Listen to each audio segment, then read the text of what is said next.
वर्तमान WD आगे बढ़ गया है और अगला पश्चिमी विक्षोभ उत्तर भारत के पहाड़ों पर 27 दिसंबर के आसपास दस्तक देगा। उसी दौरान भारत के ऊपर मध्य क्षेत्र में एक ट्रफ बनेगी, जिसके चलते मध्य राज्यों पर भी कुछ हिस्से ऐसे होंगे जहां पर बादल बनेंगे और कुछ संभावनाएं भी बनेंगी। लेकिन अभी उसके बारे में कहना कि मध्य भारत के क्षेत्रों पर या उत्तर प्रदेश या मध्य प्रदेश में बरसात होगी दिसंबर के एंड से पहले, ये अभी के लिए जल्दबाजी है। परिस्थितियां थोड़ी बन रही हैं, लेकिन बहुत ही कह सकते हैं कि बहुत ही कम संभावना है। लेकिन रूल आउट मैं अभी नहीं कर रहा हूं। नमस्कार, आप देख रहे हैं मौसम तक चैनल पर नेशनल वेदर बुलेटिन। 23 दिसंबर 2025 के लिए दिन मंगलवार का होगा। इस दिन कैसा मौसम रहेगा देश भर में, उत्तर से लेकर मध्य और दक्षिण तक, पूरब से पश्चिम तक, आइए जानते हैं इस वीडियो में। WD जब आगे बढ़ा है दोस्तों, आप जानते हैं कि पश्चिमी विक्षोभ जब उत्तर भारत के पहाड़ों पर सक्रिय रूप से आते हैं और पहाड़ों पर हिमपात देते हैं, मैदानी भागों में कुछ बरसात होती है, एक्टिव होता है सिस्टम, तो नीचे की तरफ शिफ्ट होता चला जाता है और ये अरुणाचल पहुंचता है, साथ ही सिक्किम, उपहिमालय, पश्चिम बंगाल पहुंचता है, जहां पर यहाँ इसके प्रभाव से बरसात और पहाड़ों पर हिमपात देखने को मिलती है और इसी के चलते पूर्वोत्तर में भी, और उसके बाद उसका कुछ इंपैक्ट बिहार के तथा झारखंड, पश्चिम बंगाल के भागों पर भी नजर आता है। लेकिन न तो इस बार उत्तर भारत में पहाड़ों पर बहुत ज्यादा बर्फबारी हुई है, ना ही पूर्वोत्तर राज्यों में। लेकिन बादल कुछ जगहों पर बने हैं। अभी हाल के दिनों में 2-3 दिनों में पहाड़ों पर बर्फ गिरी है कुछ जगहों पर। उसका असर अब ठंडी हवाओं के साथ हमें नजर आने वाला है। एक कोमोरिन रीजन पर सर्कुलेशन है, लेकिन उसका प्रभाव फिलहाल भारत के मौसम पर बहुत सिग्निफिकेंट नहीं है। बहुत सिग्निफिकेंट कहें, कुछ भी नहीं है। लेकिन कुछ बादल दक्षिणी प्रायद्वीपीय भारत पर, तमिलनाडु और आंध्र प्रदेश के तटों पर बन रहे हैं और अगले 24 घंटों के दौरान भी बनेंगे। मेजर चेंज जो आ रहा है वो है हवा के रुख में परिवर्तन। हवा के रुख में परिवर्तन का मतलब, जो बंगाल की खाड़ी की हवाएं अरब सागर में पहुंच करके गुजरात और राजस्थान या पाकिस्तान के रास्ते यहां पर थोड़ी बहुत आ रही थी, और वो हवाएं कमजोर पड़ रही हैं और बढ़ने वाली हैं उत्तर पश्चिमी हवाएं, और इन हवाओं का प्रभाव तेलंगाना तक दिखाई पड़ेगा और बिहार, झारखंड, ओडिशा तक दिखाई पड़ेगा। तो क्या कुछ बदल जाएगा मौसम में देश भर में, आइए इस वीडियो में समझने का प्रयास करते हैं। सबसे पहले आप देखिए फॉग का अलर्ट क्या है।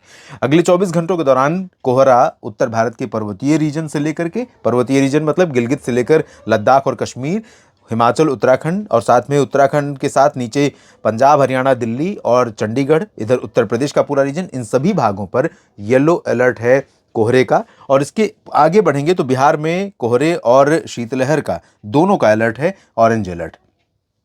फॉग का अलर्ट इधर पूर्वोत्तर राज्यों में भी है, ओडिशा में भी है।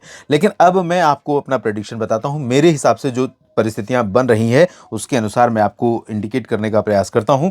देखिए, जो यहां से हवा पहुंच रही थी राजस्थान के रास्ते, उत्तर भारत के मैदानी क्षेत्रों में, राजस्थान नहीं गुजरात के रास्ते, ये हवा नमी थोड़ी लेकर आ रही थी और अब परिवर्तन हो गया है। पहाड़ों की ठंडक उत्तर की हवाओं के साथ राजस्थान में, इधर पूरे चित्तौड़गढ़, भीलवाड़ा, डूंगरपुर, प्रतापगढ़, सवाई माधोपुर, कोटा, माउंट आबू समेत ये जो ऊपर का रीजन है, इन सभी भागों में, हरियाणा, पंजाब में, दिल्ली और पूरे उत्तर प्रदेश, बिहार, झारखंड, पश्चिम बंगाल तथा छत्तीसगढ़, ओडिशा, मध्य प्रदेश के अधिकांश भागों पर, और धीरे धीरे इस हवा का प्रभाव विदर्भ से लेकर तेलंगाना और उत्तरी आंतरिक कर्नाटक तक रहेगा, तो और गुजरात में भी पहुंचेगा। तो इन हवाओं के प्रभाव से क्या होगा दोस्तों, अमृतसर से लेकर अंबिकापुर तक तापमान में गिरावट होगी। तापमान, मिनिमम टेम्परेचर जो वर्तमान समय में आज रहा है उससे कल नीचे रहेगा।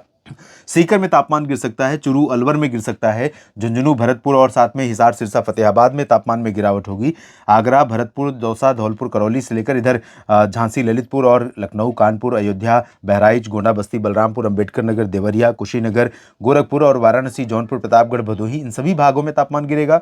और धनबाद, रांची, पटना, गयाजी, बक्सर, कैमूर, सिवान, गोपालगंज, चंपारण और अंबिकापुर से लेकर मध्य प्रदेश का जो उत्तर का रीजन है, छतरपुर, मैहर, खजुराहो, सागर, सतना, पन्ना, इन सभी भागों में जब ये हवाएं पहुंचेंगी यहां पर भी तापमान गिरेगा।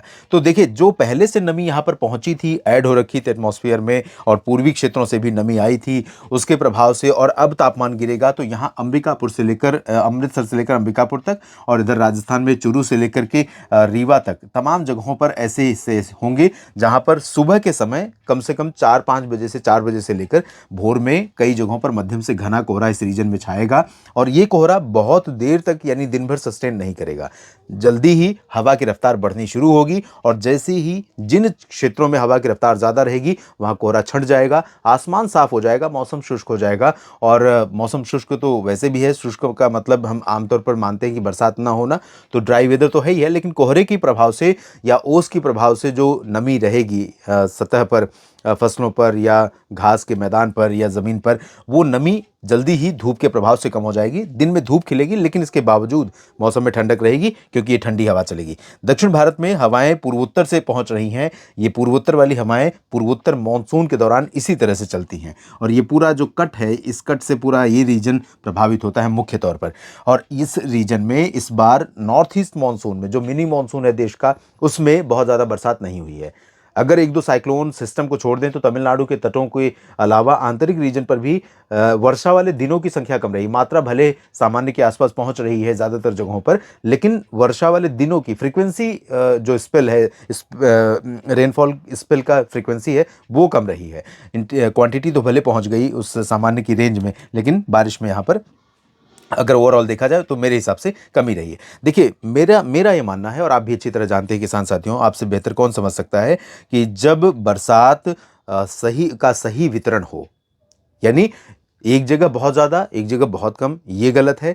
एक दिन में बहुत ज़्यादा, उसके बाद 10 दिन ड्राई वेदर, बारिश के मौसम में भी, या फिर सामान्य मौसम में भी 2 महीने का सूखा मौसम और उसके बाद एक दिन झमाझम ऐसी बारिश की पानी लग जाए खेतों में, तो दोनों ही स्थितियां नुकसान पहुंचाती हैं। तो इक्वल डिस्ट्रीब्यूशन, सामान्य तौर पर बरसात का होना, जैसे कि इतिहास हमारा रहा है, तो उससे क्या होगा कि हमारी जो पारिस्थितिकी है वो पूरी व्यवस्थित बनी रहेगी। जलाशयों में पानी बना रहेगा और एटमॉस्फेयर में जो प्रदूषण है वो घटेगा।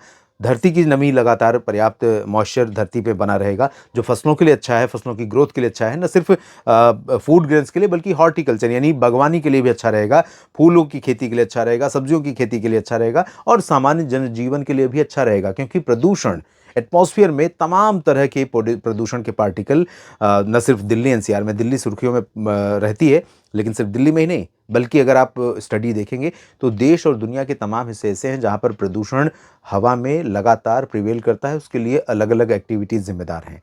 कुछ यहाँ तक कि कुछ पौधे, कुछ वनस्पतियाँ ऐसी हैं जिनके पॉलिनेशन की वजह से, कुछ फूल हैं जिनके परागकणों से जो हवा में तत्व होते हैं वो भी नाक के जरिए फेफड़ों में जाते हैं, तो वो नुकसान पहुँचाते हैं। या कुछ कपड़ों के रेसे हैं, वो इस तरह के फाइबर, जो आर्टिफिशियल फाइबर हैं, वो नुकसान पहुँचाते हैं। तो बहुत सारी चीज़ें हैं जो हमें नुकसान पहुँचाती हैं लोगों को। तो बरसात क्या करती है, इन सभी को नीचे लेकर आती है, तो एटमॉस्फेयर को क्लीन करती है। इसलिए बरसात का होना बहुत बेहद ज़रूरी है। फिलहाल पहाड़ों पर, उत्तर भारत के गिलगित बाल्टिस्तान, मुजफ्फराबाद और जम्मू कश्मीर, लद्दाख में हो सकता है कहीं कहीं पर एक दो जगह बूंदें पड़ जाएं, ज़्यादा संभावना नहीं है। हिमाचल और उत्तराखंड में यहाँ पर कोहरा रहेगा।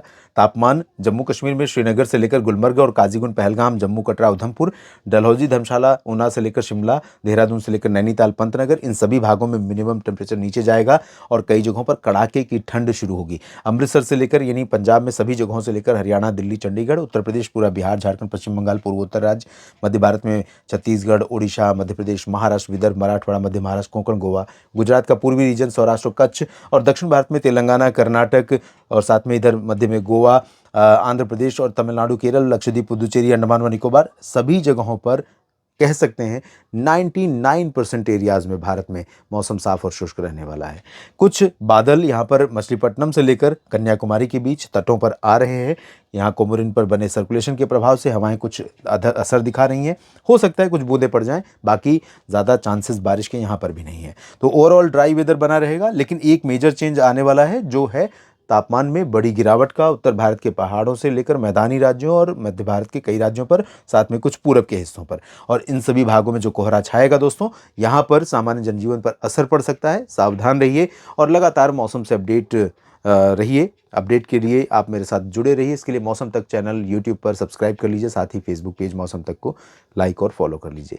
मध्य प्रदेश और छत्तीसगढ़ का साप्ताहिक मौसम पूर्वानुमान देखने के लिए आप न्यूज़ मीडिया मंच लॉग ऑन कर सकते हैं या मौसम तक फेसबुक पेज लॉग ऑन कर सकते हैं। धन्यवाद।